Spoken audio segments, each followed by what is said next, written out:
রাসূল সাল্লাল্লাহু আলাইহি ওয়াসাল্লাম এই দায়িত্ব মা বাবার উপর দিয়েছেন, ইসলামী শরীয়ত মা বাবার উপরে দিয়েছেন। অতএব যারা মা বাবা আছি, আমাদের সন্তানরা উপযুক্ত হওয়ার সাথে সাথে আমরা তাদেরকে বিবাহ বন্ধনে আবদ্ধ করে দিব। বরকত দেওয়ার মালিক কে? বরকত দেওয়ার মালিক কে? আল্লাহ তাআলা। একজন লোক বিয়ে করছে অনেক বয়সে, 30-এর উপরে যে বিয়ে করছে।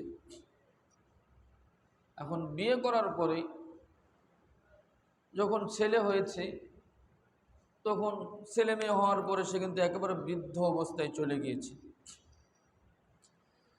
তো অবস্থা এমন হয়েছে, উনি একদিন জামাই নিয়ে বাজারে গেছে। তো জামাইকে আর জামাইয়ের শ্বশুর একসাথে গেছে। তো দুইজনের ভিতরে সম্বোধন করতেছে হলো দাদা আর নাতি জামাই। দাদা আর নাতি জামাই। আসলে সে কি নাতি জামাই না নিজের মেয়ের জামাই? মেয়ের জামাই। কারণ বয়স হয়ে গিয়েছে ওই পর্যায়ে, ছেলের বয়স কম, সম্বোধনটা এইভাবে ঠিক করেছে।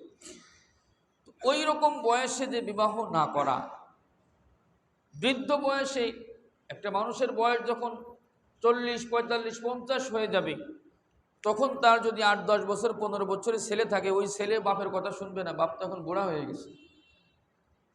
বাবু ছেলেকে গাইড দিতে পারবে না, ছেলেও বাবার কমান্ড মানবে না। অতএব আমরা আমাদের সন্তানদেরকে আমরা যথাসময়ে বিবাহ দেওয়ার জন্য চেষ্টা করব। আল্লাহ তাআলা বুঝার তৌফিক দান করেন।